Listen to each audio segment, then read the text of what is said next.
ሰላምን ጥዕናን ንኩልኩም ተኸታተልተይ ይኹን እንዳበልኩ ናብ ናይ ልምዓንቲ መደበይ ከኣቱ ኣብ ናይ ልምዓንቲ መደበይ ከምቲ ልሙድ ንዓኹም ንተኸታተልተይ የምህር እዩ ኢለ ዝሓሰብክዎ መደብ ሒዘልኩም መፅእ ኣለኹ። ናይ ልምዓንቲ መደበይ ዘልዕሎ ናይ ምዝካርን ናይ ምሕሳብን ክእለትና ዘውስኹ 8 ምግብታት ኢና ክንርኢ።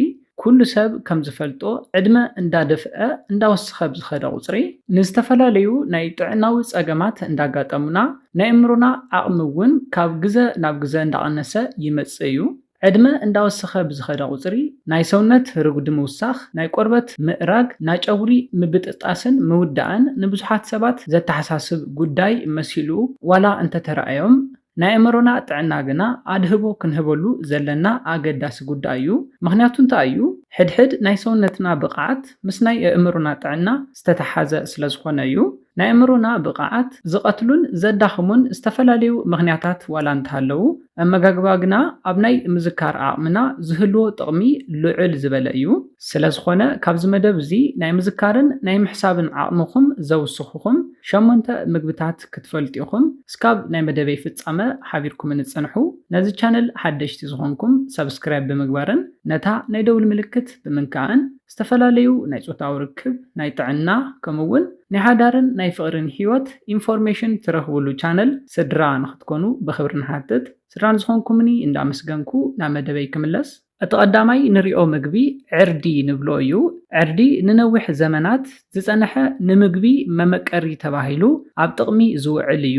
ሕዚ ግና ፍልይ ብዝበለ መልክዑ ናይ ተመራመርቲ ኣድህቦ ዝረክብ ዘሎ ምግቢ እዩ። ነዚ ምክንያቱ ድማ ንቆርበትና፣ ንናይ ዓይንና፣ ንልብና ካብ ዘለዎ ጥቕሚ ብተወሳኺ ንእምሮና ጥዕና ልዑል ጥቕሚ ዘለዎ እዩ። ዕርደ ውሽጡ ብጣዕሚ ኣድላይ ዝኾነ ከርቲሚን ዝተባሃለ ኒውትረንት ኣብ ውሽጡ ዝሓዘ እዩ። እዚ ከርቲሚን ዝተባሃለ ኒውትረንት ንሓንጎልና ሴላት ብምምጋብ ጥዕንኦም ዝሓለውን ንቑሓትን ንክኾኑ ይገብር እዩ። ከርቲሚን ናይ ሓንጎል ሴላት ንዘውድሙ ሕብጠታት ዘቃልዑ ኣንቲ ኦክሲዳንት እንትኾን ናይ እምሮ ጥዕና ንምሕላው ኣገዳሲ እዩ። እዚ ኒውትረንት እዚ ናይ ምዝካር ዓቕምና ካብ ምውሳኽ ብተወሳኺ ኣልዛይመር ዝተባሃለ ናይ ምርሳዕ ፀገም ናይ ምቅልኻል ዓቕሚ ዘለዎ እውን እዩ። ካብዚ ብተወሳኺ ድማ ብዲፕሬሽን ትጥቅዑ እንተኮይንኩም እውን ንዕርዲ ምፀባ ኣፍሊሕኩም እንተትሰትዩ ይምረፅ። ቅድሚለ ዝሓበርኩልኩም ከርቲሚን ዝተባሃለ ኒውትረንት ናይ ሴራቶኒንን ዶፓሚን ሆርሞናት በዝሒ ኣብ ውሽጥና ንክውስኽ ብምግባር ካብ ዝኣተናዮ ሕማቕ ስምዒት ንክንወፅእ ዝሕግዘና እዩ። ህንዳውያን ምሸት ፀባን ዕርድን ሓዊሶም ኣፍሊሖም ናይ ምስታይ ልምዲ ዘለዎም እዮም። እዚ ድማ ናይ እምሮ ሴላት ዕቤት ከም ዝውስኽ ይፍለጥ እዩ። ስለዚ ምግቢ ኣብ ትሰርሕሉ ግዜ ዕርዲ ምውሳኽ ካብ ሕብሪ ብተወሳኺ ብዙሕ ጥቕሚ ከም ዘለዎ ክትፈልጡ ኣለኩም። ኣብ መበል ካልኣይ ንሪኦ ምግቢ ድማ ዓሳ እዩ። ዓሳ ብኦሜጋ 3 ፋቲ ኣሲድ ሪች ዝኾነ ብጣዕሚ ልዑል ጥቕሚ ዘለዎ ምግቢ እዩ። ብፍላይ ድማ ናይ ሰርዲንን ሳልሞንን ዓሳታት ብልዑል መጠን ናይ ኦሜጋ 3 ፋቲ ኣሲድ በዝሖም ዝፍለጡ ምግብታት እዮም። 60% ዝኸውን ናይ ሓንጎልና ክፍሊ ድማ ካብ ስብሒ ዝተሰርሐ እንትኸውን ካብዚ ውሽጢ ድማ ፍርቁ ናይ ኦሜጋ 3 ዓይነት እዩ። ኦሜጋ 3 ኣእምሮና ብልዑል ብቕዓት ስርሑ ንክሰርሕን ሓደሽቲ ነገራት ንክመሃርን ንክዝክርን ዝሕግዞ እዩ። ካብዚ ብተወሳኺ ድማ ዕድመ እንዳወሰኸ ብዝኸደ ቁፅሪ ዘጋጥም ናይ ኣእምሮ ብቕዓት ምውራድን ምቕናስን ንኸየጋጥም ዝሕግዝ እዩ። ኣብ ቀረባ ግዜ ኣብ ዝተገበረ መፅናዕቲ ናይ ኦሜጋ 3 በዝሖም ልዑል ዝኾኑ ሰባት ናብ ሓንጎሎም ዝኸይድ ናይ ደም በዝሒ ከም ዝውስኽ ተሓቢሩ እዩ። ስለዚ ንኦሜጋ 3 ካብ ሰርዲን፣ ቱና፣ ሳልመን፣ ማክረልን ካልኦት ናይ ዓሳ ዘርእታት ክንረክብ ከም ንኽእልን ካብዚ ብተወሳኺ ድማ ካብ እንጣጢዕ ከም ንረክብ ክትፈልጡ ኣለኩም። ኣብ መበል ሳልሳይ ንሪኦ ድማ ቤሪስ እዮም። ኣባና እንጆሪ ኢልና ንፅውዖም ስትሮበሪ፣ ብሉቤሪ፣ ብላክቤሪ ከምኡውን ካልኦት ተመሳሰልቲ ምግብታት ንእምሮና ጠቐምቲ ምግብታት እዮም። ኣብ ውሽጦም እውን 4 ዓይነት አንቲኦክሲዳንት ዝሓዙ እዮም።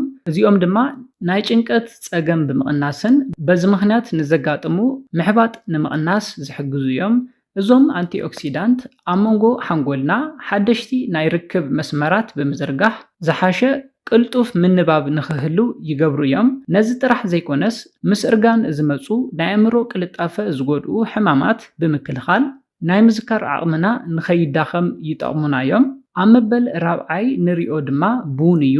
ኣብ ቡን ዝርከብ ካፊን ኣብ ናይ ሰብ ሓንጎል ዝርከብ ኣዶኒሲን ዝተባሃለ ናይ ድቃስ ስምዒት ንኽስምዕና ዝገብር ኒውትረንት ብምክልኻል ንቑሓት ኮይና ንኽንጸንሕ ይጠቅም እዩ። ካብ ምንቃሕ ብተወሳኺ ድማ ቡን ናይ ኣእምሮ ፕሮሰስ ናይ ምግባር ዓቕሚ ንኽውስኽ ከም ዝገብር መጽናዕትታት ይሕብሩ እዮም። እዚ ድማ ኣእምሮና ዝተሓላለኹ ስራሓት ንኽሰርሕን ኣብ ሓደ ግዜ ብዙሓት መልእኽትታት ንኽስተኣናግድን ዘለዎ ዓቕሚ ንኽውስኽ ዝሕግዞ እዩ። ካብዚ ብተወሳኺ ድማ ቡን ዕድመ እንዳደፍአ ብዝኸደ ቁፅሪ ዘጋጥም ናይ ምዝካር ክእለት ምቕናስ፣ ናይ ስትሮክ ከምኡውን ናይ ኣልዛይመር ሕማማት ንምክልኻል ዝሕግዘና እዩ። ስለዚ ቡን እውን ብመጠኑ ዓቂንኩም ክትሰትዩ ኣለኩም። መጽናዕትታት ከም ዝሕብርዎ ኣብ ሓደ መዓልቲ እስካብ 3 ፍንጃል ቡን ምስታይ ብሉጽ እዩ። ኣብ መበል 5 ንሪኦ ድማ ኣቮካዶ እዩ።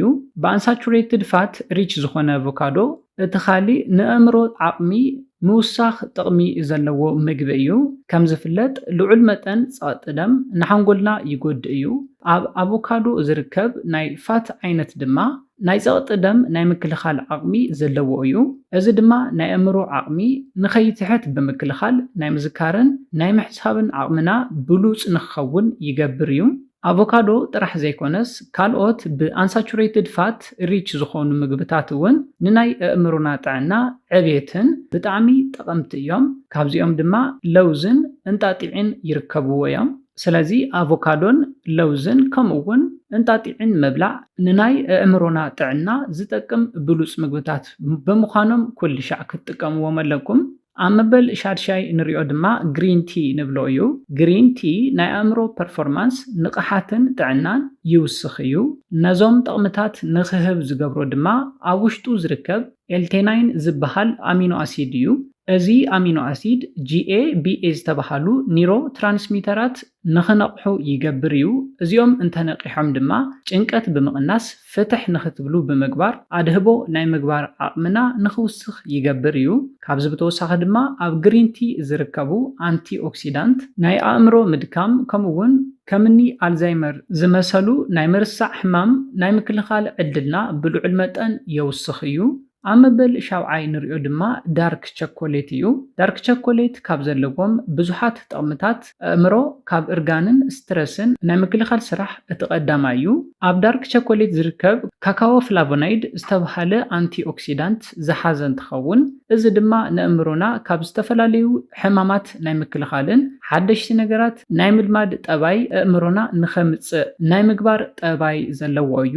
ስለዚ ዳርክ ቸኮሌት እውን ንናይ ኣእምሮና ጥዕና ስለ ዝጠቅም ክትበልዑ ኣለኩም። ኣብ መበል 8 ናይ መወዳእታን ንሪኦ ድማ እንቋቑሖ እዩ። እንቋቑሖ ኣብ ናይ ቆልዑ ኣእምሮ ዕብየት ዘለዎ ተፅዕኖ ብጣዕሚ ልዑል ዝበሃል እዩ። እንቋቑሖ ከም ዝፍለጥ ቫይታሚን B6፣ ቫይታሚን B12ን ፎሊክ ኣሲድን ሪች ዝኾነ ምግቢ እዩ። መጽናዕትታት ከም ዝሕብርዎ ድማ እዞም ኒውትረንት ናይ ሓንጎል ዕብየት ዘይምህላውን ናይ ኣእምሮ ምድካምን ይከላኸሉልና እዮም። ስለዚ ብፍላይ እንቋቑሖ ንናይ ቆልዑ ናይ ኣእምሮ ዕብየት ከም ዝጠቅምን ናይ ኣእምሮ ናይ ምዝካርን ከምኡውን ናይ ምሕሳብን ዓቕሚ ዝጠቅም ከም ዝኾነ ብምፍላጥ ንእንቋቑሖ ብእኹል በዝሒ ብምብላዕ ናይ ምዝካር ዓቕምኹምን ናይ ምሕሳብ ዓቕምኹምን ክተውስኹ ትኽእል ኢኹም። እዞም 8 ምግብታት ናይ ኣእምሮና ጥዕና ናይ ምዝካር ዓቕሚ ከምኡውን ናይ ምሕሳብ ዓቕምና ዘውስኹ ከም ዝኾኑ ክትፈልጡ ኣለኩም።